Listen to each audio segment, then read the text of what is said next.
spirituel. Maintenant, je vais parler des combats contre les dominations. D'accord?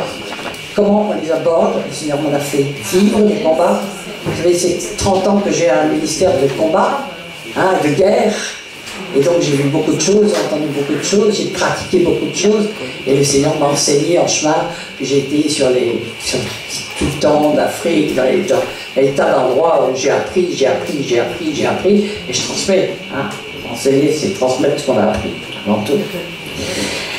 Voilà, donc on va parler du combat spirituel. Et on va parler des 7 positions du combat spirituel. Oui, tu as raison. Vous me le rappelez. Attends, il est pas là. Heureusement, cette année, pour la première fois, j'ai un veilleur. Un veilleur d'enregistreur. Parce que chaque fois, je disais, faites-le. Ah non, pas écrit la numéro. Attendez, nous, on est dans notre truc. Voilà. Merci. Donc, on va parler des 7 positions du combat spirituel. Et si elles ne sont pas parties, voilà. Et d'abord, je voudrais parler de la nécessité du combat et de la prière. Parce qu'il faut bien constater, c'est que la majorité des chrétiens ne savent pas combattre et ne combattent pas. Alors que nous sommes des guerriers. Nous sommes l'armée de terre de Dieu. Amen. Paul dit combat comme un bon soldat de la foi. On est censé être des guerriers. Alors des guerriers qui n'utilisent pas les armes que Dieu leur a données et qui restent à l'infirmerie, ils ne vont pas pouvoir tenir dans les temps qui viennent. Je vous l'ai dit tout de suite. Il va y avoir des choses, des cataclysmes, des écroulements économiques, et puis nous voyons la rapidité avec laquelle ça arrive. Castex, cet après-midi, c'était dans le Figaro, a annoncé que tout le monde bientôt devrait porter les masques partout et en public. C'est-à-dire qu'il va étouffer tout le monde. Mais ils vont étouffer tout le monde.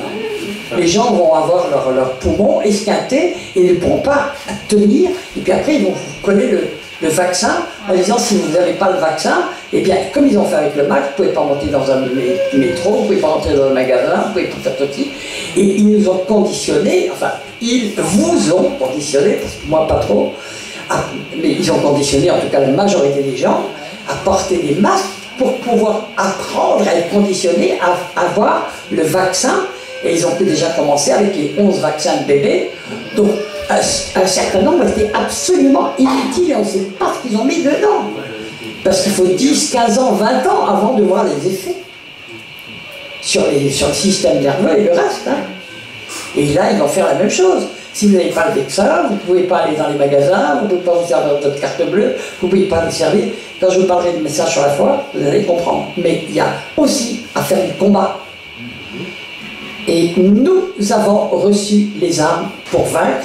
Nous n'allons pas pouvoir vaincre l'Antéchrist puisqu'il doit rester 7 ans. Nous n'allons pas pouvoir vaincre la Reine du Ciel. Elle fait partie des dominations. Mais nous pouvons le faire dans nos familles, dans nos vies personnelles, dans notre travail, et anéantir les œuvres des ténèbres. Jésus a apparu pour détruire les œuvres du diable. Actuellement, il y a une loi abominable qui vient d'être votée à l'Assemblée nationale, mais elle doit passer au Sénat. C'est pas trop tard. Et puis les lois, on peut les mettre par terre. On peut faire reculer les gouvernements. Si les chrétiens n'étaient pas complètement apathiques depuis 50 ans, je dis bien depuis 50 ans, et Jean-Marie a bien souligné, il n'y a que les catholiques qui ont bougé. Attendez, parce qu'ils ont encore une conscience. Mais nous croyons quoi. Mais moi je le sens dans toutes les fibres de mon corps, Dieu est très en colère. Quand la colère de Dieu, ça va. Vous savez, la pandémie qui est arrivée, c'est aussi un jugement céleste. Les gens quand je dis ça, ah mais non, mais je dis, mais quel Dieu avez-vous? C'est lui qui règne ou quoi? On vient de chanter. Il est le roi des rois, vous ne croyez pas que tout doit s'incliner devant lui? Mais il dit mais qu'il a mandaté l'Église pour combattre sur terre. Amen. Et qu'est-ce qu'elle fait? Oh, je vais vous booster. Les 7 églises se terminent par une phrase très étrange. À celui qui vaincra. Est-ce qu'on a à vaincre le diable? Mauvaise question. Mauvaise réponse. Dans nos vies. Million, il est vaincu. On n'a pas à combattre le diable, il est vaincu. On a à combattre les méfaits du diable. Et puis les démons agissent, bien sûr, parce qu'ils sont encore là. Et puis Satan agit toujours. Mais on n'a pas à le vaincre, il est vaincu. D'accord? On doit juste lui rappeler sa défaite. Mais bon, ok. Mais à celui qui vaincra, il y a beaucoup de choses à vaincre. La première chose, pendant très longtemps, je pensais que c'était vaincre sa chair, c'était le plus dur. Mais maintenant, je vais décaler un petit peu mon truc. Et surtout depuis ces derniers mois, le Seigneur m'a beaucoup parlé. Ce que nous avons le plus à vaincre, c'est notre incrédulité.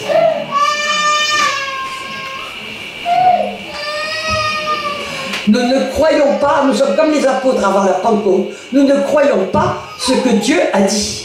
Et quand des jugements tombent, on dit « Oh, c'est la faute du diable, c'est la faute de Macron, c'est la faute de Soros, c'est la faute de Bill Gates, c'est la faute de ceci. » Bien sûr qu'ils interviennent. Mais Dieu, vous savez, il est dit aussi que Dieu utilise les nations contre les autres. Hein. Il utilise aussi le méchant pour le jour du malheur, c'est écrit. C'est écrit. Il suffit de lire la Bible. Et vous comprendrez que tout est sous le contrôle parfait de Dieu. Il n'y a pas un moineau qui tombe sans que le Père l'ait voulu. Donc quand vous comprendrez, quand vous aurez ça vraiment intégré, vous ne verrez plus jamais la réalité de la même façon. Seigneur, qu'est-ce que tu veux dire à travers cette épreuve personnelle? Qu'est-ce que tu veux dire à travers cette chose qui frappe le pays? Qu'est-ce que tu veux dire à travers ce qui frappe ce monde? Qu'est-ce que tu veux dire à travers ces tours de Manhattan qui tombent? C'est impressionnant. Les gens, si vous dites aux gens, mais qu'est-ce qui a détruit les tours, les towers? Ah, c'est Ben Laden. Mais Ben Laden n'était qu'un instrument. Si c'est lui en plus. Ce qui est très... Donc, c'est... Ou alors, à mon avis, il n'a pas été assassiné dans quelques repères dorés des États-Unis pour le compte de la CIA.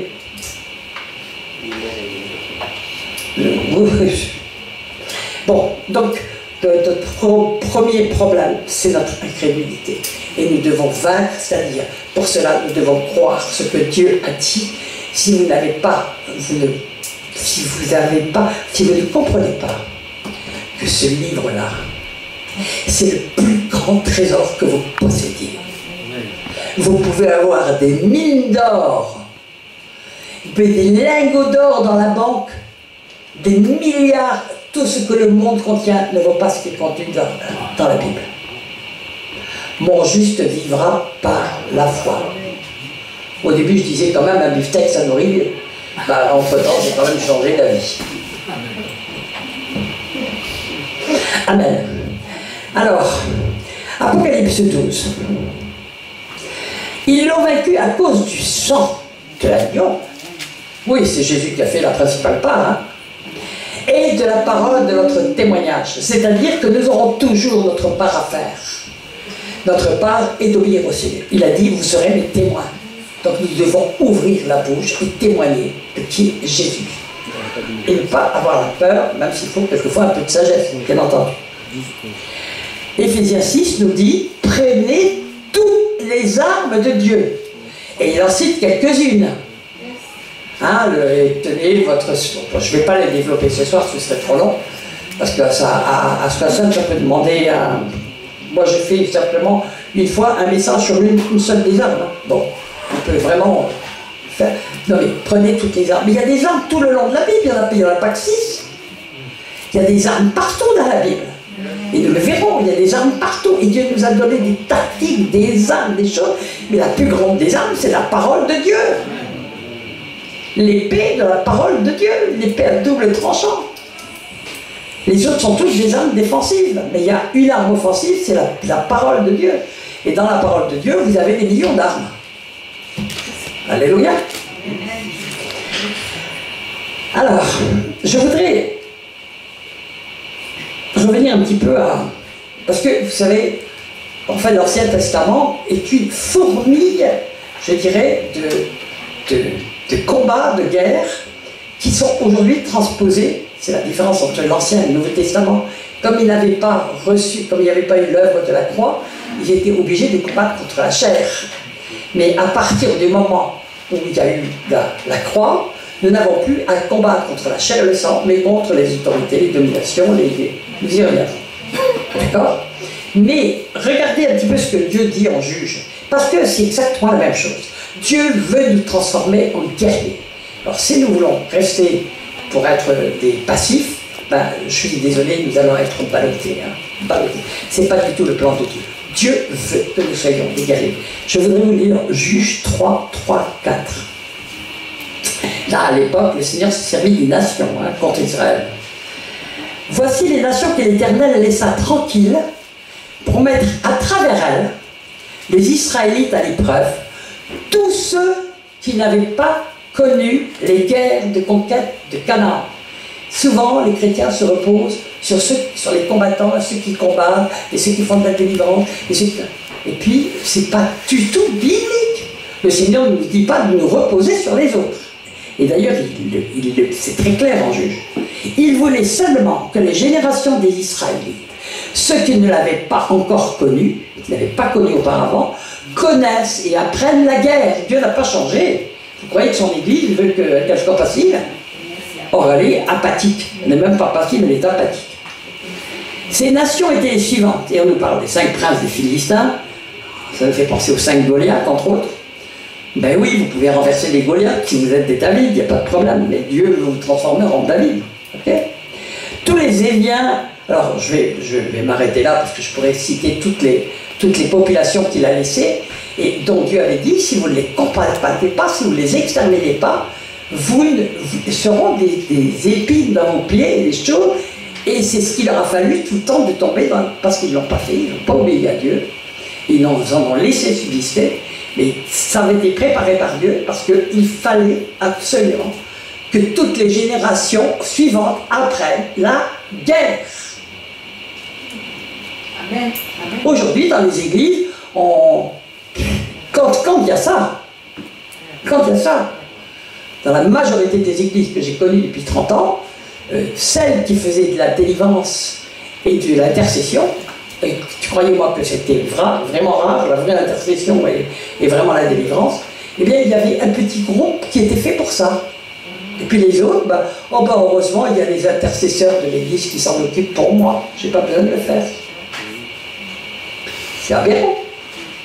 Dieu nous a demandé de former des disciples. Et les disciples, c'est des soldats. Yes. Alléluia.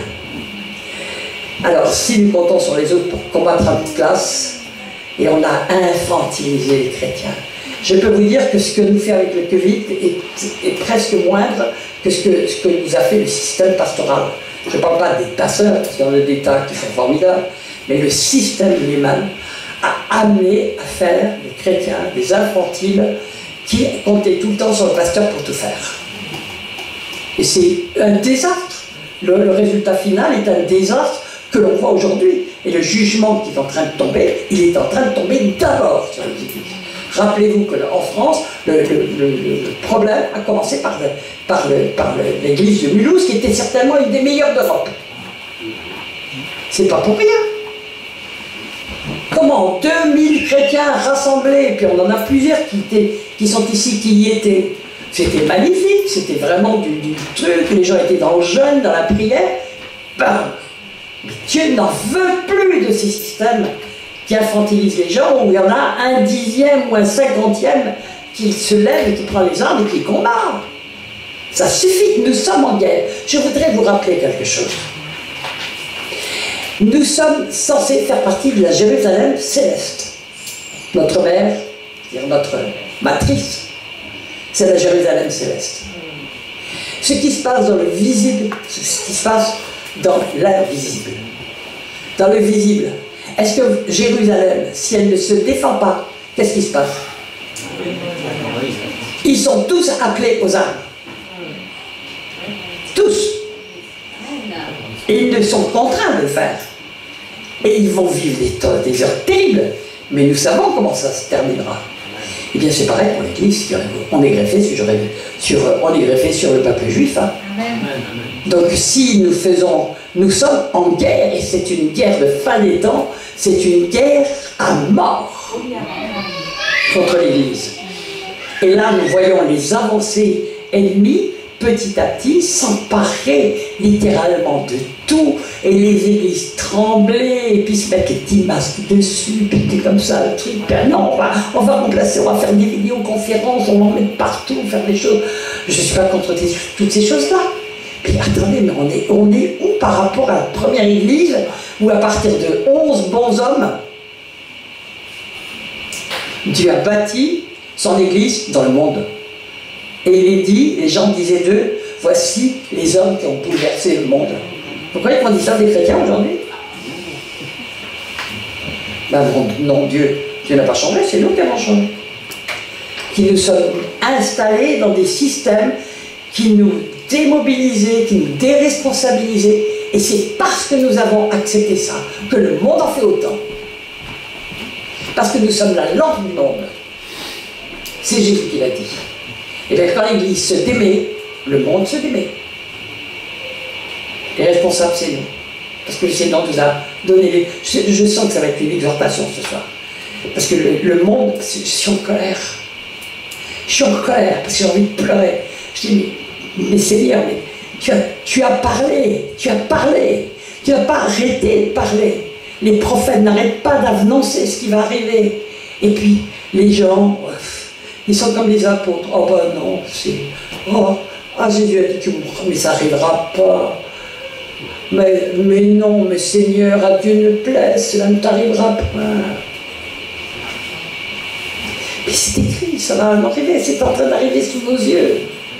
Le monde est en train de tomber dans sa dernière phase. Enfin, le temps des nations, très exactement. Il est en train de tomber dans sa dernière phase. Alors, tout le temps, nous devons comprendre que Dieu a deux armées. Il a créé les armées, il avait tout prévu. Hein. C'est dès Genèse 1 qu'il est dit, c'est ainsi que le monde fut créé avec toutes ses armées. C'est intéressant. Donc Dieu avait commencé la guerre avant d'avoir créé le premier homme. C'est intéressant, hein?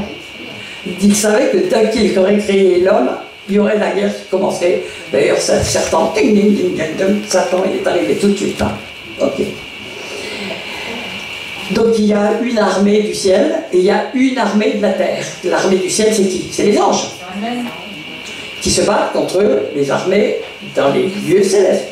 Mais il y a une armée de terre que Dieu a levée, qui sont les disciples de Christ, et qui sont équipés pour lutter aussi dans le deuxième ciel.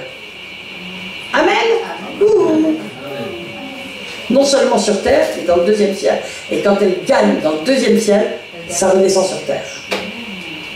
Et nous allons voir l'importance de ces positions de combat spirituel, parce que ce qui se passe, ce qui se produit, ce que nous allons faire, va avoir des effets dans les lieux célestes, et ça va redescendre dans le deuxième ou troisième ciel, parce qu'il y a aussi Dieu qui nous entend, qui exauce ce qu'on dit. D'accord? Et tout ce que nous faisons, quand nous touchons au deuxième ou troisième... Vous savez, les sorciers, ils sont plus au courant que nous. Hein. Ils savent très bien que s'ils peuvent faire des choses dans le deuxième ciel, avec leurs amulettes, toutes leurs formules magiques, les machins, etc., sans compter les sacrifices d'humains, d'animaux, etc., eh bien, ils vont voir des effets sur terre. Et les chrétiens, ils ne croient même pas à leur propre prière. Moi, je reçois environ 1000 par an. Est-ce que tu ne peux pas prier pour moi, pour ma tante, pour ma fille, pour ma soeur? Chaque fois, je réponds, je ne suis pas Dieu. Et les gens, mais quel infantilisme de penser qu'une personne peut prier sérieusement pour 1000 personnes dans l'année. Et puis j'entends, oui mais moi, oui mais moi, oui mais moi, oui mais moi, oui mais moi. Vous croyez que Dieu exauce les égoïstes? Qui pensent qu'à eux et qui ont un mépris complet des autres personnes en face? Oh, j'avais pas prévu de dire tout ça. Je sens que chez vous, je vais prendre un plaisir à vous engueuler ce soir.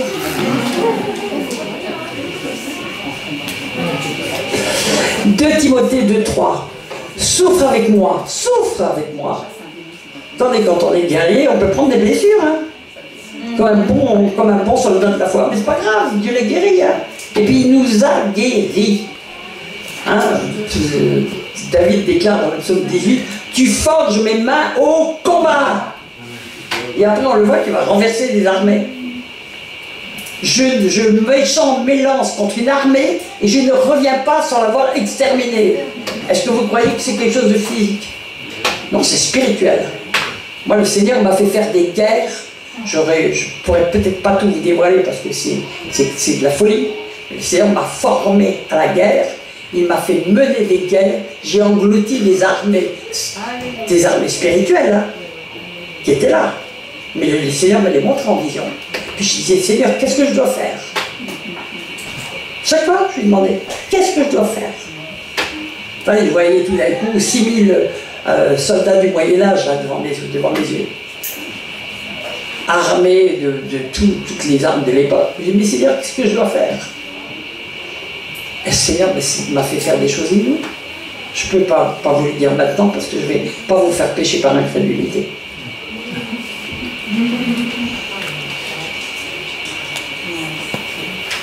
Je vais vous manager, ce sera pour le prochain séminaire sur l'enfant. Oups, non, il marche. Alors,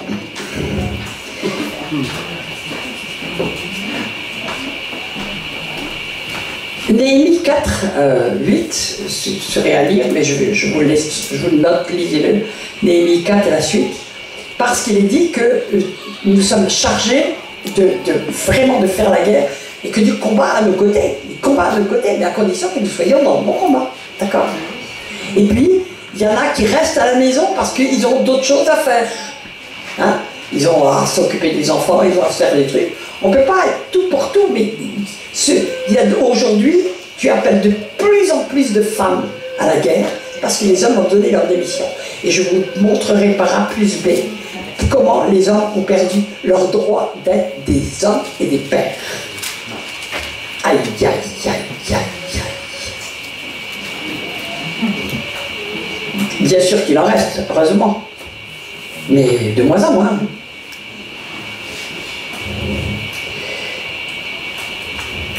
Daniel 9, je l'ai souvent cité. Un homme qui a endossé, parce qu'on verra ça aussi dans l'intercession, endossé toutes les fautes du pays et qui s'est repenti pour les pays, a permis la libération de tous les peuples. Amen. Alléluia. Qui est rentré de l'exil comme ça. Amen. C'est une guerre titanesque qui est dans les cieux actuellement, hein, et qui va s'intensifier d'une manière exponentielle. Et nous le sentons venir à toute vitesse. Donc si nous prenons la guerre trop tard, nous serons des néophytes. Et nous ne saurons pas faire la guerre. Vous savez, les soldats, ils apprennent à faire la guerre. Amen. Alors on va parler de la première position, qui est pratiquement une des seules que la majorité, ça a été des statistiques qui ont été faites après des enquêtes, 90% des chrétiens ne font que prier. C'est pas mal. Mais on est très loin du compte. On est très loin du compte. Parce qu'il y a d'autres positions qui nous sont ordonnées par le Seigneur. Et puis en plus, des prières, alors je vous montrerai des petites choses comme ça, au fur et à mesure. Dans la prière, on parle de soi à Dieu. On parle de ses problèmes, de ses besoins, de son truc. On est complètement centré sur nous-mêmes. D'accord? Sur nos proches, sur nous-mêmes, mais en tout cas sur nos besoins, nos désirs. Et on est dans une petite sphère. Puis Seigneur, moi, voilà, je te demande, papa, je voudrais ceci, je voudrais une bicyclette bleue pour Guillaume, je voudrais une charinette orange pour Christine, puis je voudrais, puis papa, je voudrais ceci, Père Céleste, au nom de Jésus. Ouais, bon, et puis on est complètement centré sur nos besoins, nos trucs. C'est pas une mauvaise chose, bien sûr, la prière. Dieu nous exhorte à prier. Et il nous exhorte à faire des vraies prières, mais des prières de la foi. Des prières qui ne sont pas des prières vaines, on va en parler. Alors, la foi, déjà, la prière, C'est la vraie prière. C'est pas une exigence. Dieu ne nous doit rien. Même si c'est écrit, Dieu ne nous doit rien. Les gens disent, mais c'est écrit que tout ce que je demanderai au Père en ton nom, tu nous l'accorderas. Puis ils ne le voient jamais arriver. Vous vous rappelez de la différence entre Marthe et Marie? Qui est-ce qui a obtenu la guérison de Lazare? Marie, pas Marthe. Jésus aimait Marthe. Mais Marie a touché son cœur au plus profond. Parce que sa prière était une supplication. Adresser au Seigneur des prières et des supplications. C'est une position d'humilité. Dieu ne nous doit rien. Tout est grâce. Et très souvent, les chrétiens ont une position d'exigence, comme si c'était un dû. Et ils ne voient jamais les prières s'accomplir à cause de ça. Et au lieu de se poser des questions, il dit « Ah, ben Dieu ne répond pas aux prières. » Dieu répond aux justes prières. Il y a mon amie Elisabeth, l'autre jour, qui m'a dit « Michel, ne prie pas n'importe comment, parce qu'avec ce que tu as fait, elle devait prendre la route depuis Pertuis, elle devait remonter la A6 jusqu'à Auxerre. Et j'avais vu à la télévision que c'était noir de monde. J'ai dit, Seigneur, fais un coup de balai devant elle, s'il te plaît. Ils n'ont pas vu un chat sur la route. C'était noir de monde, c'était samedi. Et ça s'est rebouché ensuite. Tout a bouché. Et ça s'est rebouché ensuite. Et ça s'est rebouché derrière vous.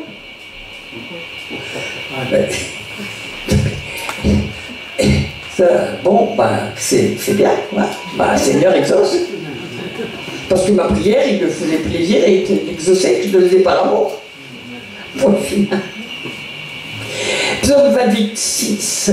Béni soit l'Éternel, car il exauce la voix de mes supplications. Il y a une attitude de cœur à apprendre à avoir dans la prière qu'on n'a pas appris aux chrétiens à avoir. Ok? Éphésiens 6, 18. Faites en tout temps, par l'Esprit, toutes sortes de prières et de supplications. C'est vraiment associé. Veillez à cela avec une entière persévérance. Et priez pour tous les saints. Ça veut dire ne priez pas que pour vous. Amen. Priez aussi pour ceux qui vous servent, parce que quand on parle des saints, on parle des autres chrétiens, des frères, des sœurs, etc. Dieu peut vous mettre des fardeaux sur le cœur, comme on parlera avec l'intercession. Amen. Et la prière qu'on fait, qui est juste, qui est selon le cœur de Dieu, elle reviendra toujours sur nous, d'une manière ou d'une autre. Ok. Marc 11, 22. Jésus prit la parole et leur dit, ayez foi en Dieu, je vous le dis en vérité. Si quelqu'un dit à cette montagne, ôte-toi de là et jette-toi dans la mer, et qu'il ne doute point en son cœur, mais croit que ce qu'il dit arrive et le verra s'accomplir. Waouh!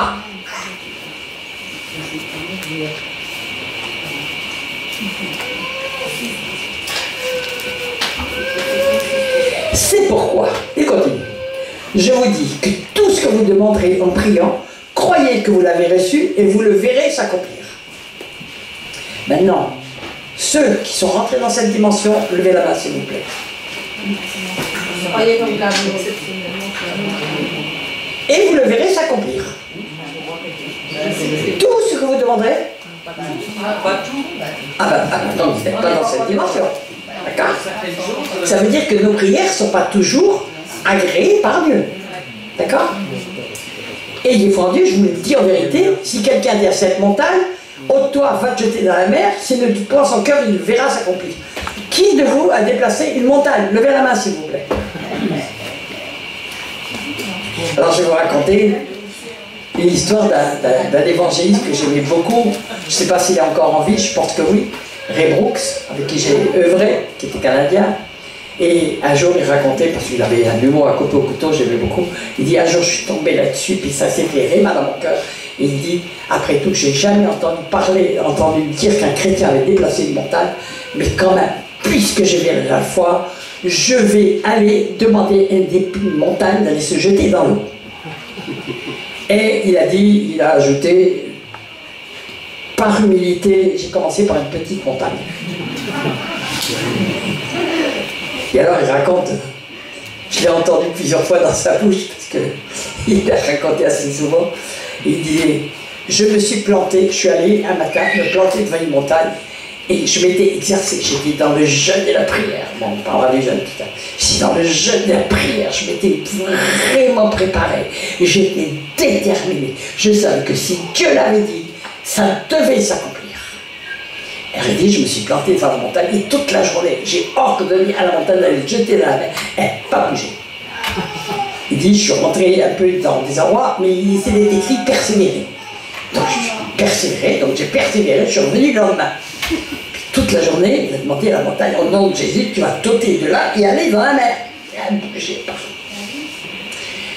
Deuxième jour, troisième jour, quatrième jour, cinquième jour, sixième jour, septième jour, il était au bord de burn-out. Il était totalement découragé, il était complètement par terre, il était prêt à lâcher son ministère, son tablier et tout le reste, en disant, ça veut dire que j'ai pas la foi, je suis complètement à côté. Puis il était complètement désespéré, et puis il a dit, Seigneur, je n'arrive pas à comprendre. Puis il a entendu le Seigneur lui dit, est-ce que j'avais une seule bonne raison de déplacer cette montagne? C'est un résumé, mais on fait souvent des prières idiotes. En nombre 11, il y a les Hébreux. Ils ont supplié Dieu d'avoir des cailles. Ils avaient tout ce qu'il leur fallait. Mais ils voulaient des cailles. Ah, Dieu dit, vous voulez des cailles? Bon, je vous le laisse parce que je vais en reparler demain. Vous allez voir ce qui est arrivé. Il y a des prières qu'il vaut mieux pas faire. Hein? C'est vrai. Jean 16, 23, en ce jour-là, il parle du temps futur, vous ne m'interrogerez plus sur rien. En vérité, tout ce que vous demanderez au Père en mon nom, il vous le donnera. Alors, si nous ne sommes pas dans cette dimension, ce n'est pas de la faute de Dieu. C'est que nous sommes souvent des incrédules, où nos prières sont déplacées, sont égoïstes, ne sont pas faites avec le cœur que Dieu veut, et ne correspondent pas à la prière qui s'aligne sur celle, on a parlé de marcher avec Dieu, la prière qui s'aligne sur ce que veut le Seigneur, Dieu va l'accomplir. C'est-à-dire celle qui nous est soufflée par l'Esprit de Dieu. Tout simplement. Amen. Alors on va continuer. Matthieu 18, 19. Je vous le dis encore que si deux d'entre vous s'accordent sur terre pour demander une chose quelconque, elle leur sera accordée par mon Père qui est dans les cieux. Moi, souvent, je dis à des amis, bon, on se met à deux, on demande la même chose, un seul cœur, et on n'a pas été exaucé. Alors on se pose des questions. Ben, il faut se poser les bonnes questions. Pourquoi tu ne nous as pas exaucés? C'est peut-être pas forcément du tout la prière que Dieu voulait qu'on lui adresse. Parce que si on l'adresse une prière juste, qui va selon son cœur, il va le faire. Jésus disait, le Père m'exauce toujours. Parce qu'il était en connexion, c'est un mot qu'on connaît bien aujourd'hui, hein, en connexion permanente avec le Père. Et que la prière qu'il faisait était toujours dans le sens divin. Vous comprenez? Il m'exauce toujours. C'est le seul homme sur terre qui a pu dire, mon Père Céleste m'exauce toujours. Je pense. Je pense. Parce que personne n'est aussi connecté que Jésus l'était avec son Père. Bon, le Seigneur m'a appris d'autres dimensions que je commencerai peut-être à vous parler tout à l'heure. On verra. C'est tellement énorme. Mais si nous savions la puissance que Dieu nous donne, mais il ne me l'a pas donné comme ça, pour déplacer, et là je parle des montagnes spirituelles, si nous savions la puissance que nous pouvons avoir dans de véritables prières ou dans de véritables combats spirituels faits selon le cœur de Dieu, je vous assure qu'on bouleverserait la terre. Amen.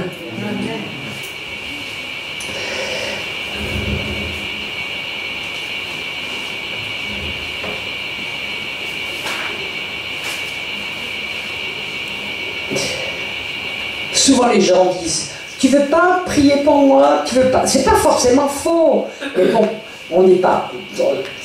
On a arrêté on a volontairement dit, dans ce séminaire, on ne fera pas de prière individuelle. Parce qu'on est toujours submergé, c'est toujours les mêmes personnes qui demandent la prière. Ça ne veut pas dire qu'on ne doit pas le faire, mais on attend que le Seigneur nous le montre.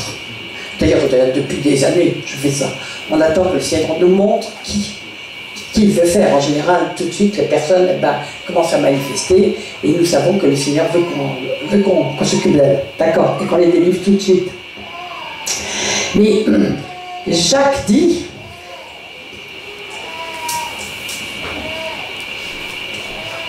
Jacques 5, bon, si quelqu'un parmi vous est-il malade, qu'il appelle les anciens de l'Église. Pourquoi? En fait, ça veut dire des gens matures, des chrétiens matures, des disciples. Hein? Ils sont un peu rares encore de Christ maintenant. Souvent, les gens me disent, mais Michel, je suis toute seule, je ne sais pas où aller, je n'ai pas d'église, je n'ai pas ceci, je n'ai pas ça. Je dis, mais trouve-toi des frères qui soient des disciples. Mais je n'en connais pas. Ils me répondent, je n'en connais pas. Ils sont devenus plus rares que leur faim, hein, les disciples, les vrais. Et la prière de la foi sauvera le malade et le Seigneur le relèvera. Et s'il a commis des péchés, il sera pardonné. Amen. Confessez donc vos péchés les uns aux autres et priez les uns pour les autres afin que vous soyez guéris. La prière fervente, c'est pas des mots. C'est vraiment, on a une ferveur, on le veut de toute notre âme, on veut absolument ce qu'on demande à Dieu, et on le veut, et c'est juste qu'on le veuille. Vous comprenez ce que je veux dire? C'est aligné sur la volonté de Dieu. La prière fervente du juste a une grande efficacité. C'est tout simple. Si l'Église était mature, les gens prieraient les uns pour les autres, les gens seraient guéris, les gens seraient délivrés. Au lieu de ça, on a appris que c'est avec le pasteur qui pouvait faire ça, et avec les anciens qui pouvaient faire ça, parce que c'est écrit. Mais les anciens, ça veut simplement dire des chrétiens matures. Bien sûr que quand on est bébé spirituel, on a besoin des autres, on a besoin d'être enseigné. Mais après, tout de suite, rappelez-vous Lazare, à peine sorti du tombeau, laissez-le aller. Il devait aller. Rappelez-vous le Gadarénien. Il criait, il hurlait dans les tombeaux, il se fracassait les bras avec des clous, avec des cailloux, il hurlait nuit et jour, il était démonisé au point qu'il en avait plus de 6000 démons, une légion, c'était minimum 6000. D'ailleurs, 2000 porcs sont morts parce que chacun avait son démon, c'est pas les moutons, hein, les porcs. Pour qu'ils se jettent tous ensemble, c'est qu'ils avaient chacun des démons de mort qui leur étaient tombés dessus. Donc il était rempli de démons. Jésus, on sait ce qui se passe, Jésus le délivre, et il veut suivre Jésus. Et Jésus dit, non, retourne en Gadarée. Il va. Et il y va tout seul, les gars. Mais d'où il revenait, et libéré comme il l'était, il était un témoin incroyable. Et puis il savait comment chasser les démons. Tout simplement. Amen.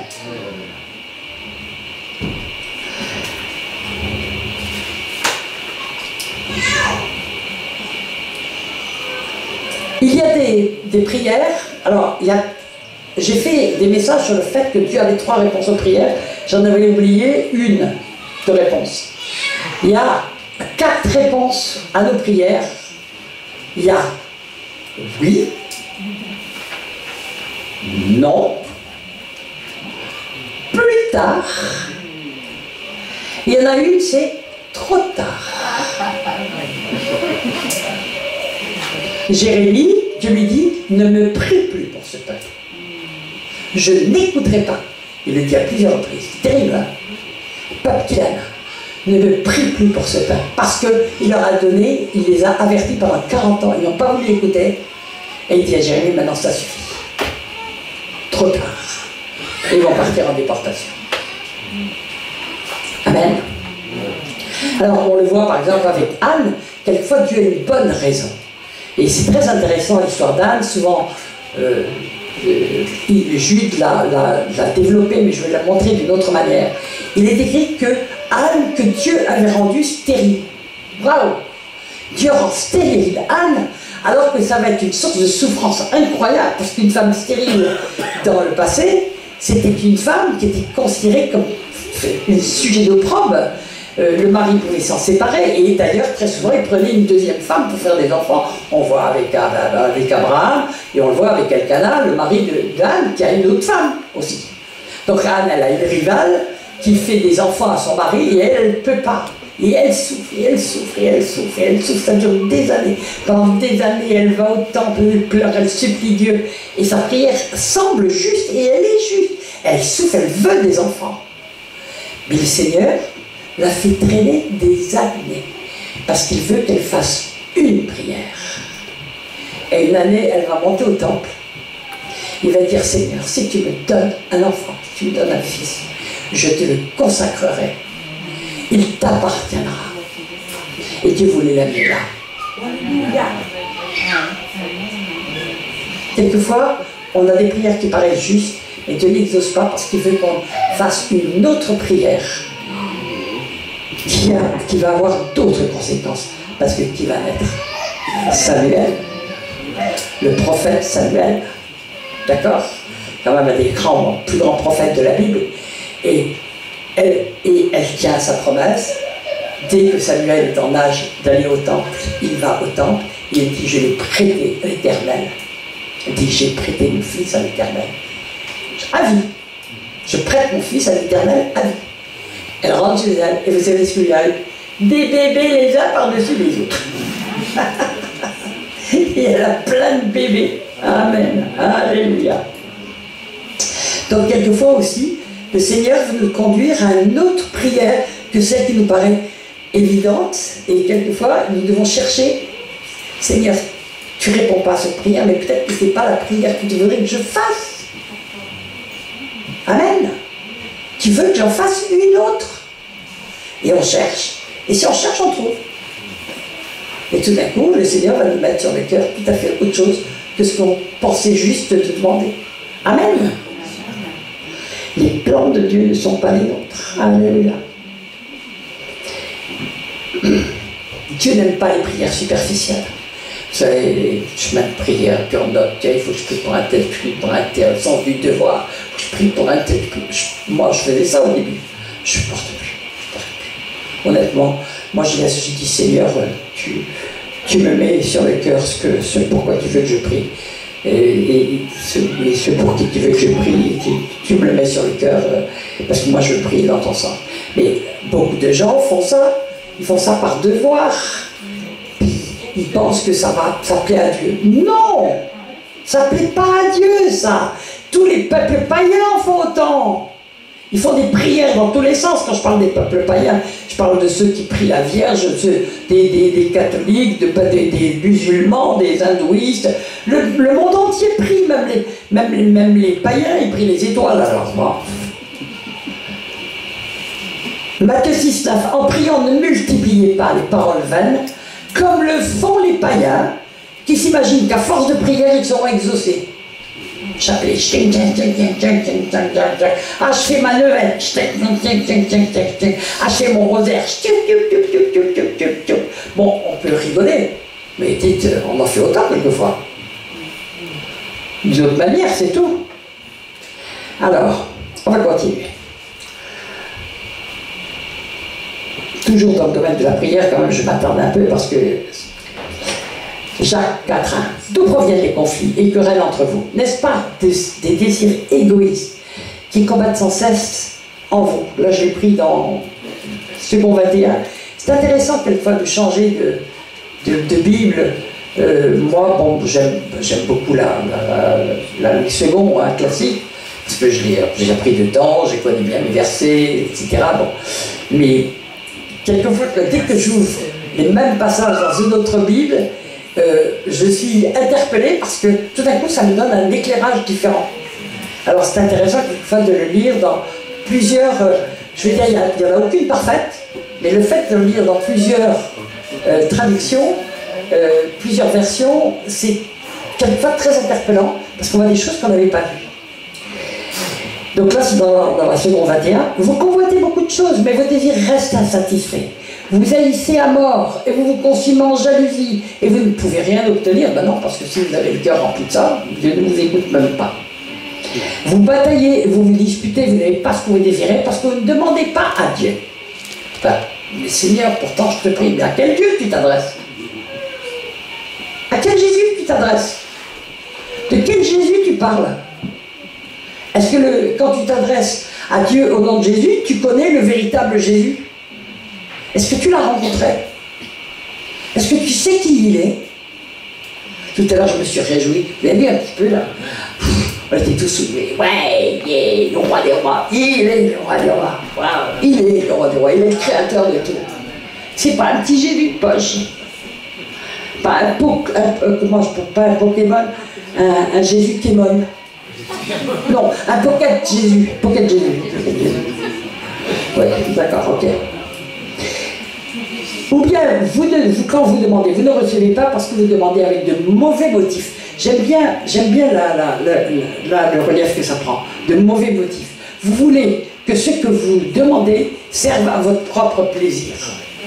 C'est intéressant de le voir dans notre traduction. Peuple adultère que vous êtes, ne savez-vous pas qu'aimer le monde, c'est haïr Dieu? Parce qu'il a dit vous haïssez. Mais ne savez-vous pas qu'aimer le monde, c'est haïr Dieu? Jean le dit aussi, hein. Si donc quelqu'un veut être l'ami du monde, il se fait l'ennemi de Dieu. Prenez-vous pour des paroles en l'air ce que déclare l'Écriture. Dieu ne tolère aucun rival de l'esprit qu'il a fait habiter en vous. 2 Corinthiens 4, 11, 4 nous dit que si quelqu'un vient et nous apporte un autre évangile que celui, il parle aux Corinthiens qui avaient reçu tous les dons. Et il leur dit, mais si quelqu'un arrive et vous apporte un autre évangile que celui que vous avez embrassé, c'est-à-dire serré contre votre cœur, dévoré, et si quelqu'un vous apporte un autre Jésus que celui que nous avons fait connaître, ah oui, il y a d'autres Jésus? Il y en a des quantités d'autres Jésus. Et si vous recevez un autre esprit que celui que vous avez reçu, ah, on a reçu de cet esprit, on peut recevoir d'autres esprits? Oui, c'est marqué, c'est écrit. Et c'est terminé dans une phrase terrible. Vous le recevez très bien. Et vous le recevez fort bien. Ça veut dire, dès qu'on nous apporte un autre évangile moins exigeant que le véritable évangile, qu'on nous apporte un Jésus qui est Jésus, mais il est bon, mais il est gentil, il est bon Jésus, il est bon Jésus. Et puis on a un autre Jésus, on n'a pas aussi le Jésus qui est le roi des rois, qui est le Seigneur des seigneurs, qui va revenir pour juger le monde et qui va dire à tous ceux qui dira vous n'avez pas fait ça, vous n'avez pas fait ça, allez dans l'étang de feu et de soufre qui a été fait, ouvert pour Satan et pour ses anges. Ah, on n'est plus tout à fait dans le petit Dieu qui mauve que l'on s'est fait. Mais Seigneur, quand est-ce que je t'ai pas donné à boire? Chaque fois que vous n'avez pas fait ça en plus petit de mes frères. Ça parle en particulier des Juifs, hein. Mais ça parle de tous les frères de Christ, de tous les frères, tout simplement. On en est bien loin aujourd'hui dans nos églises. On continue. Alors on parlait de la deuxième position, la louange. On appelle louange aujourd'hui dans nos églises le fait d'être scotché devant un truc, il y a un bon petit groupe qui joue, c'est beau! C'est beau, ça touche l'âme, ça crée l'émotion, on sent la présence de l'esprit qui nous effleure. Waouh! Et on chante des paroles qui sont au tableau dont on ne connaît même pas la signification de la moitié. Et en tout cas qu'on ne met jamais en pratique. Je vais vous raconter une petite chose parce que je vais parler après de l'adoration. Moi, pendant des années, j'aimais la louange, je chantais en langue tout le temps, j'aimais ça. Et puis, mais au bout de 5 ans, j'étais dans le ministère déjà depuis 3 ans, parce que le Seigneur, au bout de 2 ans, on avait formé dans le ministère plein temps. Et j'étais là, puis je dis, mais Seigneur, je chante, je t'adore. Mais je dis, je ne sais même pas ce que veut dire ce mot. Je ne sais pas.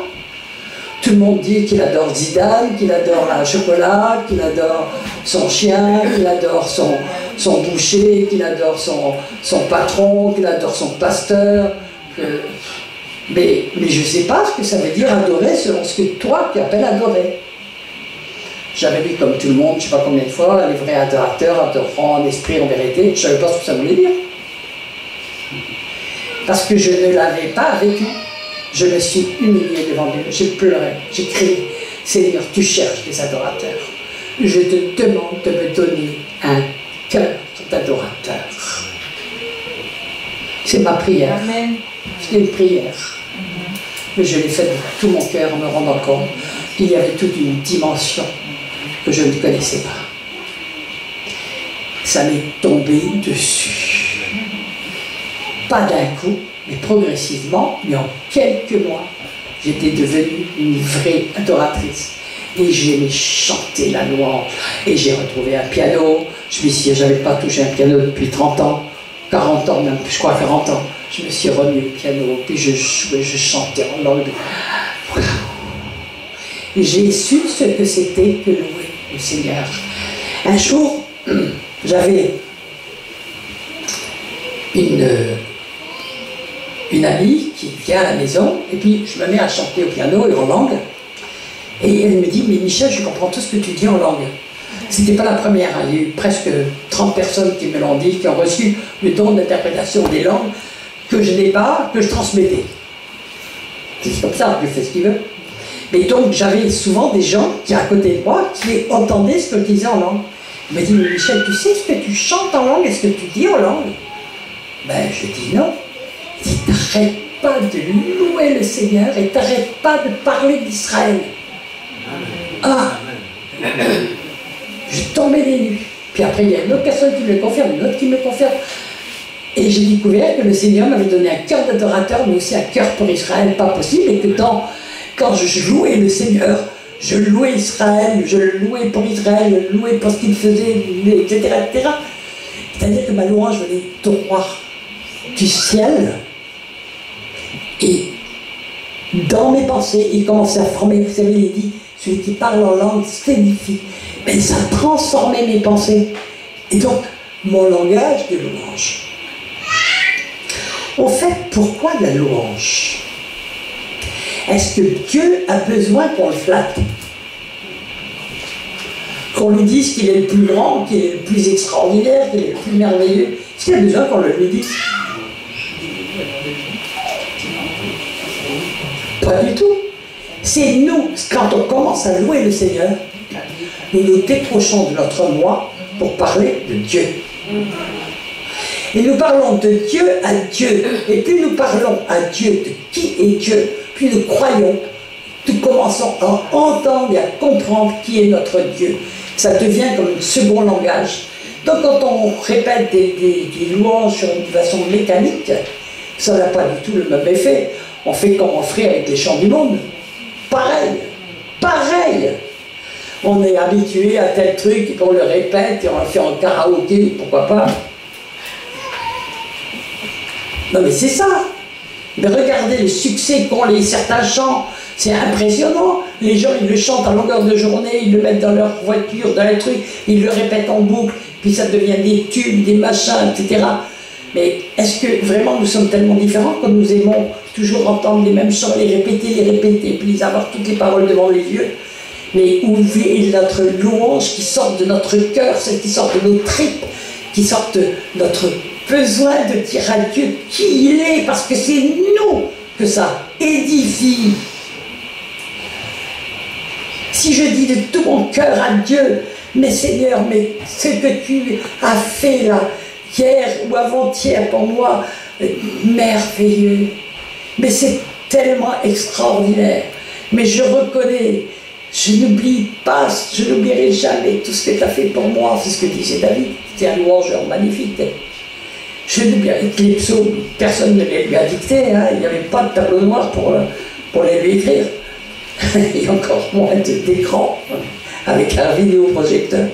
Seigneur, mais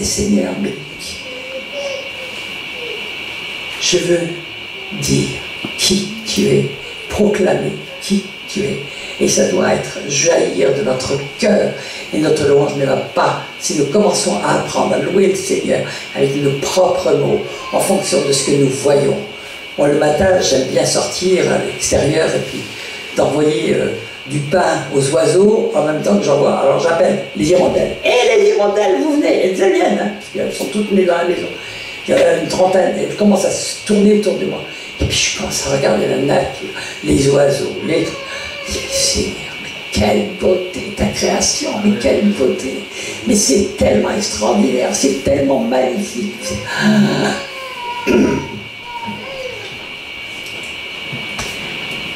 La louange déjà décroche nos yeux de notre moi pour les fixer sur Dieu. D'accord? Nous ne parlons plus de nous et de nos besoins, nous parlons de Dieu à Dieu. Et en même temps que nous disons à Dieu qui il est et ce qu'il a fait, et que nous le remercions et que nous glorifions pour ce qu'il a fait, ça nous permet, nous, de fortifier notre propre foi. Amen. Ça nous permet aussi d'exprimer notre reconnaissance. Je n'oublie aucun de ses bienfaits. Amen. Seigneur, tu as fait de grandes choses, tu as fait ceci, tu as fait cela. Regardez les psaumes, les louanges, c'est tout le temps un rappel des choses que Dieu a faites. Nous avons besoin de nous rappeler des bienfaits de Dieu. Amen. De tout ce que nous avons reçu. Et de ne rien oublier. Et ça va nous permettre de fortifier notre foi, car c'est ce qui est le plus important. Amen. Et puis, il y a la louange. On nous parle de sacrifice de louange. Il y a une louange qui est la haute louange. C'est quand on loue Dieu quand tout va mal. Vous connaissez? Tout va mal. Mais c'est tout, l'horizon est bouché, on a que des problèmes, et on ne sait pas comment on va s'en sortir. Et on décide qu'on peut louer Dieu de toute notre âme, parce que nous savons que nous sommes son enfant, qu'il voit tout, et qu'il a déjà préparé toutes les solutions. Seigneur, je ne vois rien, mais je commence je te loue de tout ce que tu fais, tout ce que... Moi, le Seigneur m'a fait passer par cet exercice, hein. Et pas qu'une fois. Et cette louange, je peux vous assurer qu'elle est d'une puissance incroyable. Et elle colle des mots de tête à Satan, je ne vous dis pas. Rien que ça devrait vous réjouir.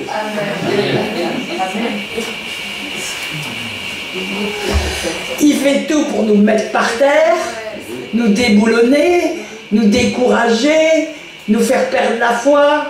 Et là, on est là, ouais, je crie, Adonai, l'Éternel est merveilleux, il est parfait, tout concourt à mon bien, c'est écrit. Satan, tu m'auras pas, viens pas me déranger, je loue mon Dieu.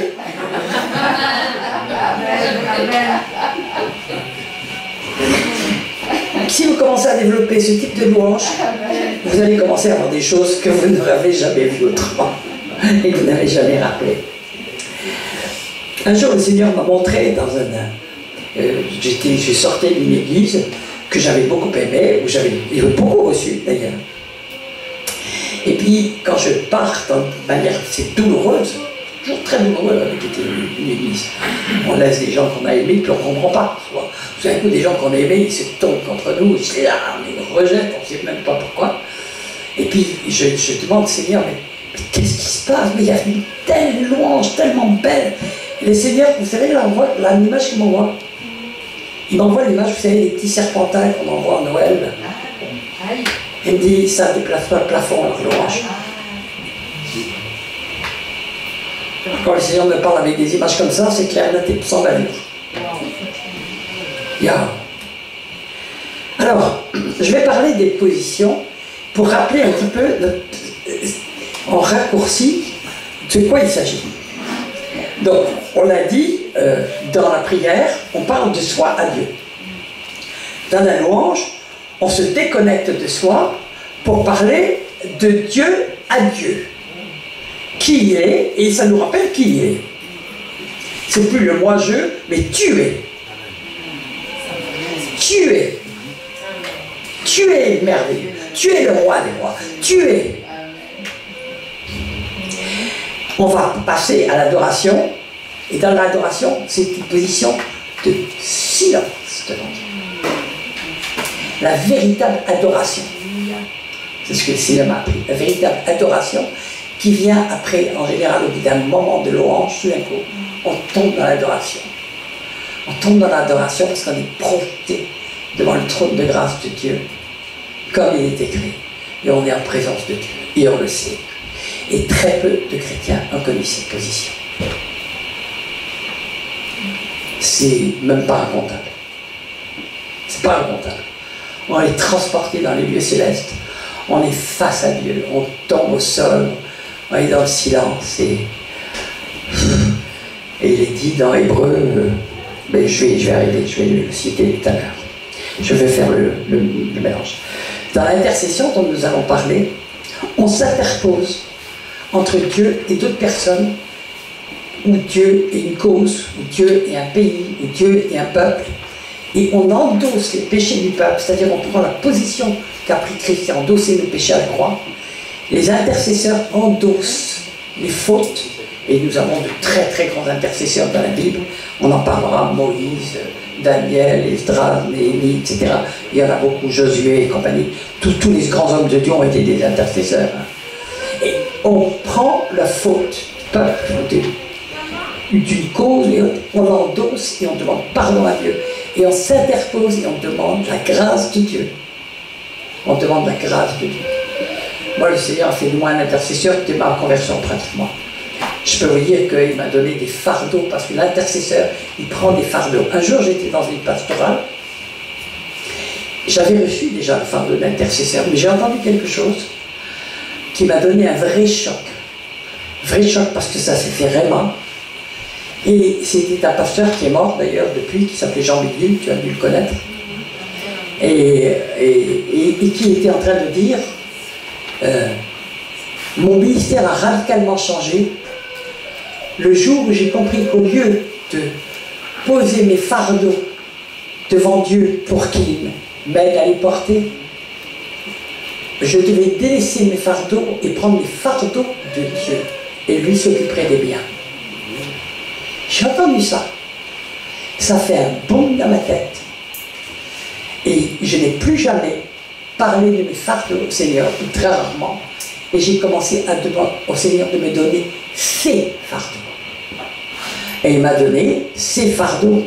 Et parmi un de ces fardeaux, je le dis parce que beaucoup ici le savent, j'ai un fardeau incroyable pour la France. J'ai pleuré des heures, des centaines d'heures, peut-être des milliers d'heures en langue ou en clair, pour crier à Dieu, pour avoir encore compassion et encore compassion de la France. J'ai endossé tous les péchés de la France, j'ai pleuré devant Dieu. Et je ne suis pas la seule. Et je crois que Dieu a entendu. Et qu'il va se passer grand chose en France. Et j'en ai l'espérance, d'autant que Dieu me l'a dit. Amen. Alléluia. Donc, dans l'intercession, on endosse un fardeau de Dieu et on va prier pour ce fardeau de Dieu. Et tous les grands intercesseurs de la Bible sont allés jusqu'à des points. Et Paul dit que je voudrais même être anathème pour que mes frères puissent être sauvés. Enfin, Moïse a dit, mais je suis prêt à renoncer même à tout, et même à mon salut, si ça peut sauver. Non, n'anéantis pas ce peuple. Alors que Dieu lui proposait de tuer tout le monde pour recommencer un nouveau peuple élu avec lui. Mais il a reçu le fardeau de Dieu, qui était l'amour de Dieu pour ce peuple. Et il a supplié Dieu, il a mis en balance son propre salut. C'est impressionnant. Waouh! C'est les fardeaux de Dieu. Ce sont les fardeaux de Dieu. Ces 5 positions, on les trouve dans l'Ancien Testament comme dans le Nouveau. Mais il y a des positions qu'on ne trouve que dans le Nouveau Testament à cause de l'œuvre de la croix. Nous pouvons parler au diable. Quand on fait des délivrances, on va parler au diable. Au nom de Jésus, Satan dehors. On parle au diable, on ne parle plus à Dieu. D'accord? On parle au diable directement.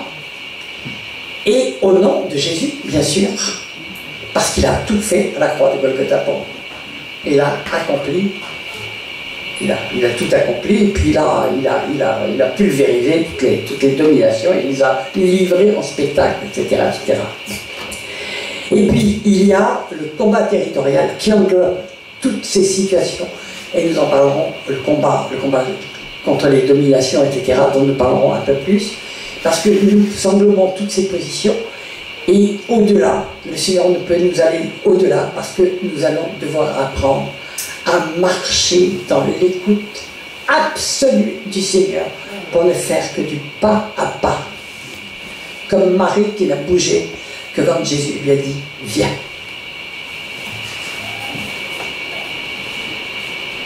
Amen. Et si on ne le fait pas, on risque de très gros. Ça veut dire qu'il faut avoir vraiment appris à être dans une grande écoute avec Dieu. Alors on va continuer. Alors là, je suis toujours quand même dans la louange. Éphésiens 5:20 nous dit « Rendez grâce à Dieu pour tout, y compris le mauvais. » On dit « Seigneur, je ne sais pas pourquoi s'est passé ça dans ma vie. Je ne comprends pas pourquoi il se passe ça actuellement. Mais puisque tu as dit que tout concourt à mon bien, je crois ce que tu as dit. Et je te rends grâce, je te remercie pour ce qu'il y a. Aïe, aïe, aïe, j'ai parlé des migraines de Satan. Ne lui donnez pas, s'il vous plaît, de paracétamol. Vous savez, je m'étais censé guérir le Covid-19. Je ne vais pas rentrer là-dedans. David était un vrai louangeur et un vrai adorateur. C'est pour ça que c'était un grand guerrier. Amen. Je viens au nom de l'Éternel des armées. Et plan de la par terre. Et il a vaincu plein d'armées comme ça. Amen.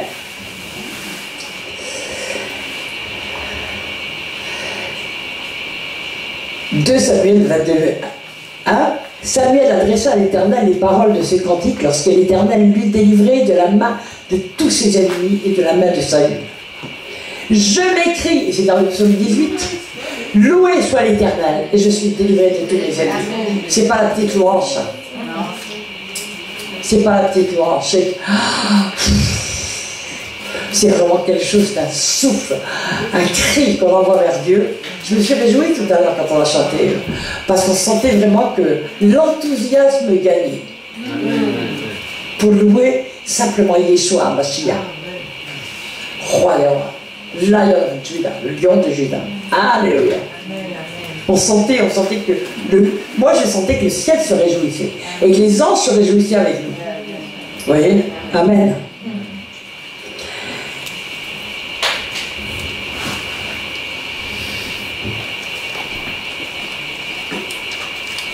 Alors, on va parler maintenant de l'adoration. J'ai commencé à en parler. Jésus donc dit en Jean 4, 22, quelque chose qu'on connaît bien, vous adorez ce que vous ne connaissez pas. Nous adorons ce que nous connaissons, car le salut vient des Juifs. Mais l'heure vient où elle est déjà venue, où les vrais adorateurs, parce qu'il y en a eu de tout temps, les adorateurs, adoreront le Père en esprit et en vérité. C'est-à-dire que ils l'adorent pour qui il est, parce qu'ils le connaissent. Quand on a un faux Dieu, qui vous adorez un faux Dieu? Vous êtes des idolâtres. Il y a des tas de gens qui adorent un faux Jésus, c'est des idolâtres. Ils vont dire Jésus, Jésus, ils ne connaissent pas. Nous adorons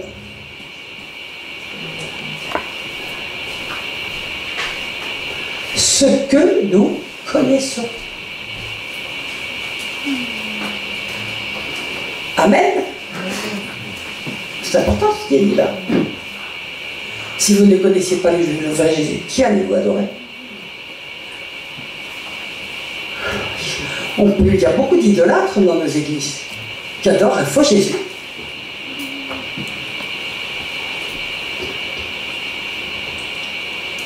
Je dis, quelquefois ça me donne envie de pleurer.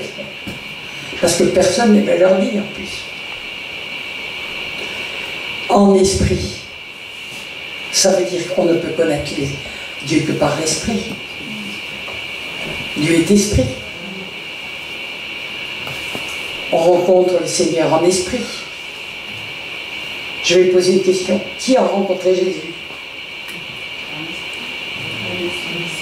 Levez la main. Levez la main, ceux qui l'ont rencontré. Moi, je l'aime. Hein. J'ai rencontré plusieurs fois. Hein. Oui. Eh bien, il y en a très peu. Voilà ça. Il y a peut-être 6 personnes qui ont levé la main. Peut-être 7. Mais suppliez Dieu de le rencontrer. Il est dit qu'il nous attend devant son saint trône.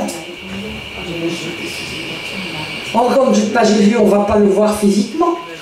Il est esprit. Mais tout d'un coup, on va se trouver devant lui. Moi, j'ai eu un privilège incroyable.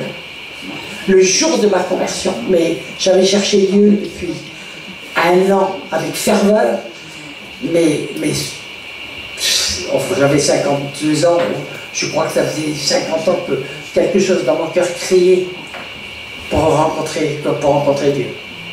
J'ai dû passer par le catholicisme, puis après j'avais cherché la vérité dans l'occultisme, le diable m'avait envoyé dans tout ce... Mais quelque part en moi, je cherchais Dieu. Et puis, un jour, je suis arrivé et je l'ai rencontré. J'ai été enveloppé de Christ. Je suis tombé au sol. Je suis resté des heures. J'étais devant Christ. Je savais que j'étais devant lui. Et le Seigneur m'a levé très très vite derrière. Très vite. Mais je sais en qui j'ai cru, a dit Paul. Moi aussi, je crois que je peux dire, je sais en qui j'ai cru. Parce que je l'ai rencontré. Puis après, le Seigneur, très peu de temps après ma conversion, j'étais en Suisse dans une petite église, tout d'un coup, plaf, j'ai vu Jésus sur la croix, et je voyais son regard sur moi. D'un amour, mais d'un amour. Il n'y a pas de mots. Et je l'ai entendu me dire, regarde ce que j'ai fait pour toi. Ouf. Il n'y a pas très longtemps, j'ai revu le visage de Jésus. Il pleurait. Il pleurait. Sur la France. Sur son église. Il pleurait. Il y avait une souffrance. Oh. Mais si vous n'avez jamais rencontré Jésus, vous n'êtes pas converti. Ah oui. Ah oui. Ah oui.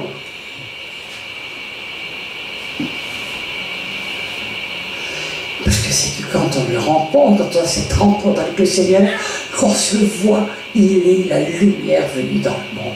On se voit dans cette lumière telle qu'on est. Et là, on tombe. On tombe. On crie comme, attendez, dans Isaïe, prophète Isaïe, qui marchait dans la salle, qui dit, mes lèvres sont sales, et j'habite au milieu d'un peuple dont les lèvres sont sales. Quand il voit le Seigneur sur son trône, il prend conscience de sa saleté, et de la saleté de tout le peuple de Dieu qui l'entoure. Et le Seigneur met une braise sur ses lèvres pour purifier ses lèvres quand on confesse. Mais il faut se voir dans la lumière de Christ. Si vous ne vous êtes jamais vu dans la lumière de Christ, suppliez le Seigneur. Suppliez le Seigneur de se révéler à vous. Il a dit que si on le cherchait de tout son cœur, on le trouvait. On le trouvait. Cherchez-le, vous le trouverez. Je me laisserai trouver par vous, dit Jésus. Je me laisserai trouver par vous. Si vous ne l'avez jamais rencontré, vous ne pouvez pas être des adorateurs. C'est pas possible. Et quand on l'a rencontré, et même comme ça, il faut quelquefois que le Seigneur transforme notre cœur comme il l'a fait pour le mien. Je dis, Seigneur, je veux être une adoratrice parce que tu cherches des adorateurs, en esprit et en vérité. C'est-à-dire selon qui tu es. Nous connaissons, nous adorons celui que nous connaissons. Si vous ne le connaissez pas, vous avez juste entendu parler de lui. Vous êtes comme des des infirmes, des éclopés. Il vous manque, vous n'avez pas changé de royaume.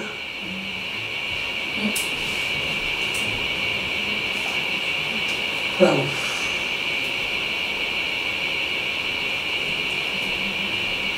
Vous savez, je pourrais presque arrêter là-dessus. Tellement je sens qu'il y a une onction de Dieu qui est là. Comme si tout d'un coup il dit, mais Michel est en train de toucher quelque chose de terrible, prise de conscience,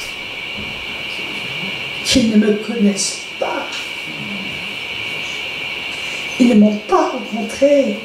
Ils font des bonnes œuvres, ils sont comme Marc, ils font plein de choses, ils parlent de moi, ils ont entendu parler de moi, ils ont vu un homme.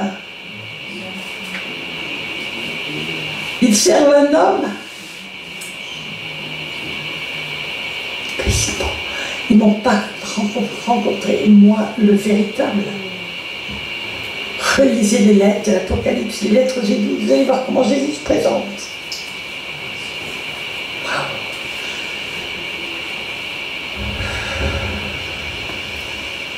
Vous savez, s'il faut, je m'arrête là, et puis je continuerai demain. Moi, j'aime bien obéir au Seigneur. S'il faut, on va s'arrêter là. Pour l'instant, on va voir comment Dieu va conduire, mais maintenant, je vais poser une question.